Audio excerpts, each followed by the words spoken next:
Excellencies, ladies and gentlemen, it's my honor to now read a citation for His Excellency Khun Anand Panyarachun, former Prime Minister of Thailand. A much respected business and government leader, known for his integrity and work excellence, Khun Anand Panyarachun was first appointed Prime Minister of Thailand in March 1991. In June 1992, he was nominated to become Prime Minister for the second time. And as Prime Minister, Khun Anand initiated key reforms in key sectors of the Thai economy, including industrial restructuring, tax and trade regime, environment management, education, and health. Khun Anand, as Prime Minister, proposed the ASEAN Free Trade Area AFTA, which was endorsed by the 1991 ASEAN Summit. Whilst in business, Khun Anand was actively involved in the ASEAN Chamber of Commerce and Industry. He headed the ASEAN Task Force, which charted the course of ASEAN economic cooperation. Also whilst in business, Khun Anand was elected as chairman of the Federation of Thai Industries, FTI, and he has served as a director of Siam Dhabi, the Siam Commercial Bank, and was elected chairman of the Saha Union Group. Before his second career in business, Khun Anand was a senior civil servant. He read economics and law at Trinity College, University of Cambridge. He joined the Ministry of Foreign Affairs in 1955 and served as Secretary to the Foreign Minister, Tanat Koman. He was Thailand's permanent representative to the United Nations and ambassador to the USA and Canada. In 1976, he was promoted to be permanent secretary of the Ministry of Foreign Affairs. Among other positions, Khun Anand was chairman of the Cambridge Thai Foundation, the Thailand Development Research Institute, TDRI, and the National Economic and Social Advisory Council. He also served on the Board of Trustees of the Asian Institute of Technology. For his distinguished services to ASEAN, in particular for charting the blueprint for the ASEAN Free Trade Area, we are honored to present to His Excellency Khun Anand the Distinguished ASEAN Lifetime Achievement Award. Khun Anand can truly be described as the father of AFTA. Ladies and gentlemen, please join with me to extend our congratulations to His Excellency Khun Anand Panyarachun. May I once again invite His Excellency and Sarasak, representing Prime Minister Samdech Hun Sen, together with Khun Narinjira and Professor Krangsak Chorobangsa, to present the Lifetime Achievement Award to Khun Anand.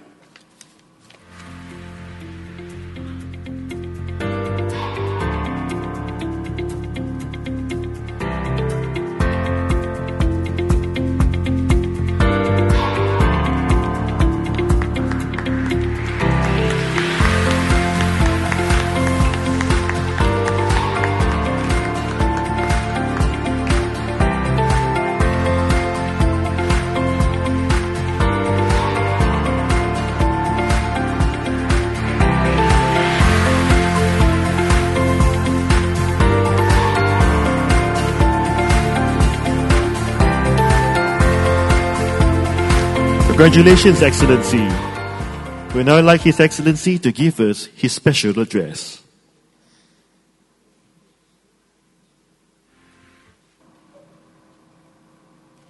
Your Excellency, Dr. Thongloun Sisoulith, Prime Minister of the Laos People's Democratic Republic,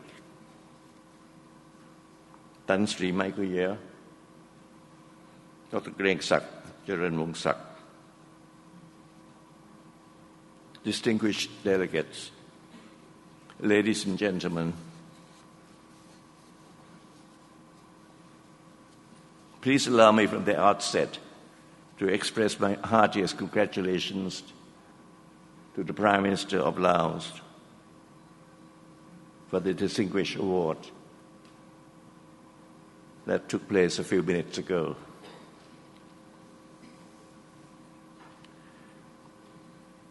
I'm pleased and honored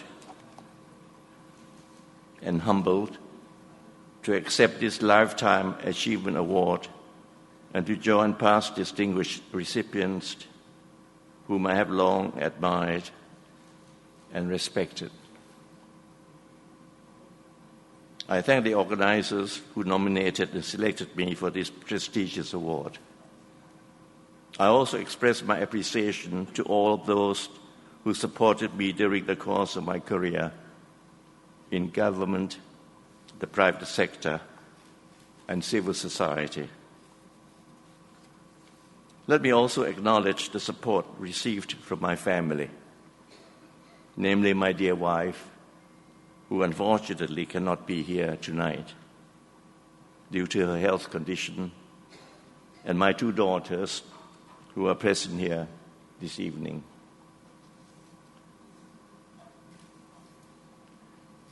When you receive a Lifetime Achievement Award like this one, it makes you reflect on your career. In my case, as a diplomat, businessman, and former head of government. I must confess, however, that since I left the office of Prime Minister 30 years ago, I have somewhat been estranged from ASEAN. And yet, I remain a distant observer of all the multifarious activities conducted by this very distinguished organization.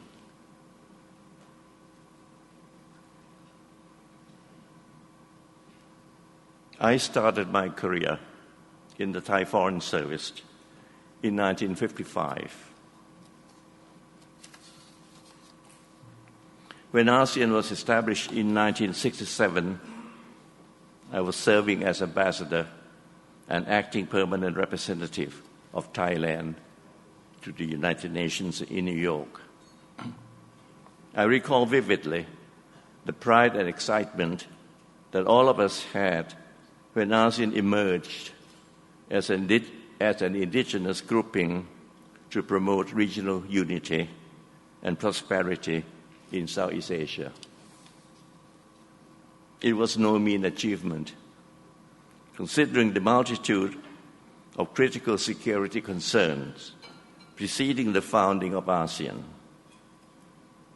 Confrontasi, the Sabah issue, the rampant communist threat, and internal instability were at the forefront of our minds. Newly independent states jealously guarded their sovereign rights. Suspicion and mistrust prevailed. Even more serious was the lack of knowledge and understanding of one another in the region. Western colonialism had such a deleterious effect on the mindset of the colonials. They knew and understood their colonial rulers much more than their own neighbors.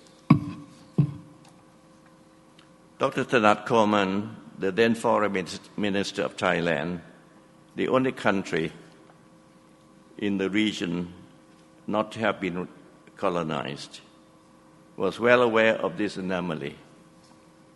He was determined to address it, inspiring the concept of regional organization.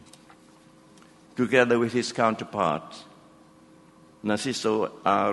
Ramos of the Philippines, Adam Malik of Indonesia, Tun Abdul Razak of Malaysia, and S. Rajaratnam of Singapore, they worked assiduously to develop a common regional agenda to address our shared interests. The 5 foreign ministers specifically refrained from any reference to security and military aspects of the ASEAN Declaration. The focus was on economic social, and cultural cooperation.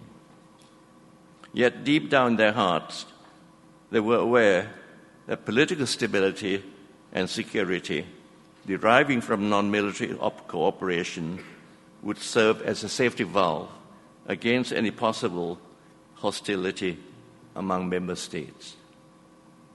The leaders had a vision of turning Southeast Asia into a community of peace, progress, and prosperity. Moved by the pioneering spirit of the ASEAN Declaration, foreign ministries of the 5 member states began to coalesce. In New York, where I was posted until 1975, the permanent representatives to the United Nations initiated the ASEAN Group, which met regularly to discuss issues and coordinate positions. ASEAN was operating as a regional grouping with a strong, unified voice, becoming a force to be reckoned with in the international community. I returned to Bangkok in 1976 and assumed the duties of permanent secretary at the Thai Foreign Ministry. While the tenure was short-lived, there was ample opportunity for me to deepen my understanding of the ASEAN spirit and collective will. Some of you may be aware that as a result of my role in negotiating the removal of American military bases in Thailand, I was accused by military elements in the country of having communist leanings. I was fully exonerated of these trumped-up charges and left Thailand for Bonn in 1977 to serve as ambassador to the Federal Republic of Germany.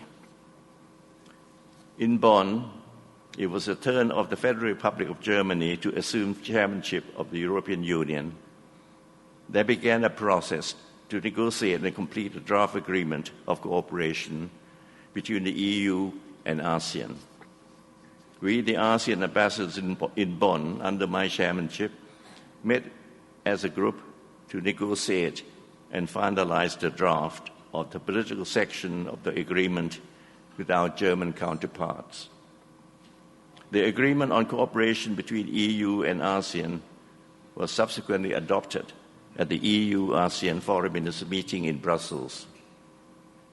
That was my last piece of work in the government before I resigned from the Foreign Ministry in 1978. I was then completely disillusioned with politics in Thailand. I made sure that in my second career in the business world, I would have the least to do with the establishment and the powers that be.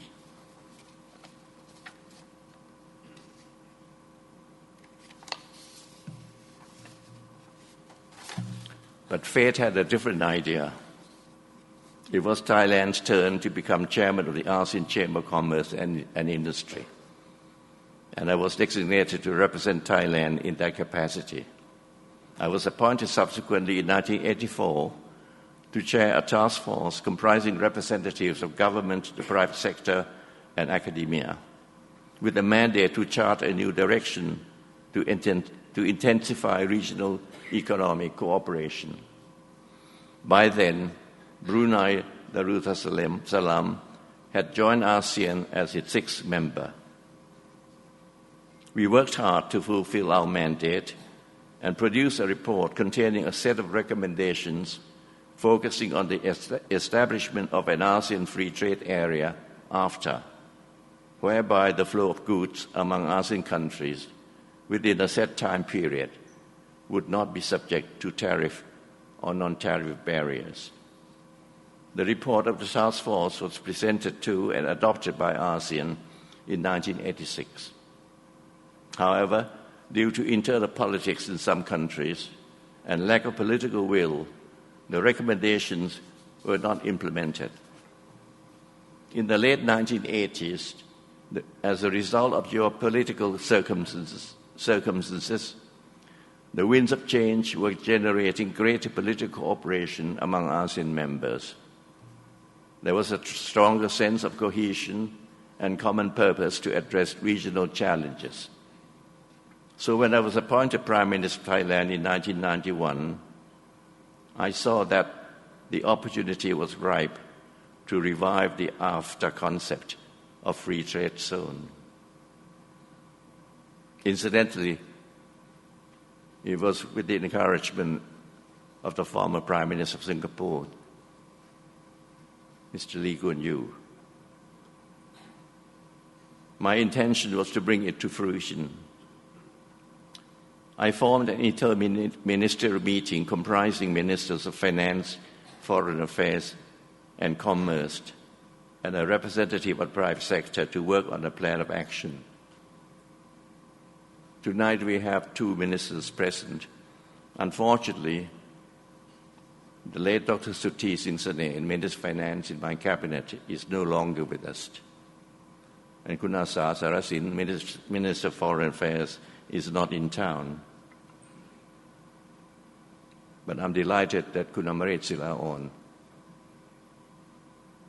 Minister of Commerce, and Dr. Narongchai Akaseni, my point man in the ASEAN venture, are with us here tonight. We mapped out a strategy to persuade member governments to agree on a common path. We held a series of working sessions throughout the ASEAN region, and I personally held consultations with other heads of governments in order to reach a consensus.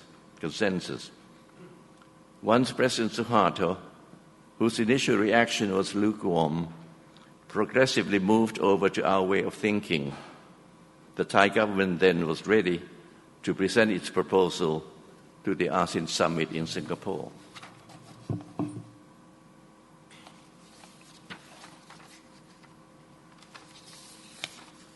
ASEAN was formally approved AFTA was formally approved on 28 January 1992 at the 4th ASEAN Summit in Singapore. ASEAN was upgrading itself to a higher level of political and economic cooperation. The role that Thailand played, with strong support from other member states, in reaching this historic milestone for ASEAN is etched on my mind. I'm grateful to have had the opportunity to serve the people of our region in that capacity. Let me at this juncture pay tribute to the 5 founding fathers of ASEAN, who were instrumental in establishing, in my mind, the most successful intergovernmental organization in the developing world. Ladies and gentlemen, much has changed in the world since that time. ASEAN is a much more inclusive and powerful grouping, with the addition of Vietnam in 1995, Laos PDR in 1997, Myanmar in 1997, and Cambodia in 1999 as members. ASEAN is a much more outward-looking organization now, interfacing with major powers, dialoguing with other regional groups, and establishing networks across Asia and the world over. With its 10 member states, ASEAN represents the world's 3rd largest market and one of the world's largest economies. The establishment of the ASEAN Economic Community in 2015 was a major achievement, envisioning ASEAN as a single market and production base. Yet regional economic integration has its many challenges. We see that progress has been somewhat slow in certain areas due to the lack of common regulatory framework and the great diversity of the 10 member states. With what appears to be a retreat of the United States from the region and the emergence of China as a dominant presence, ASEAN also faces the challenge of balancing the 2 major powers to safeguard its own interests. And there is, of course, the issue of human rights. While some member countries are making efforts to address the wide range of human rights issues, others are still finding it a challenge to move forward. Therefore, the need for bold leadership of ASEAN has never been greater, given the pace of change in the global political, economic, and social environments. We need a new generation of leaders who can match the wisdom, foresight, vision, and political will of the 5 founding fathers of ASEAN. Let us hope that such leaders will emerge, and we wish them every success in rising to the challenge. Thank you.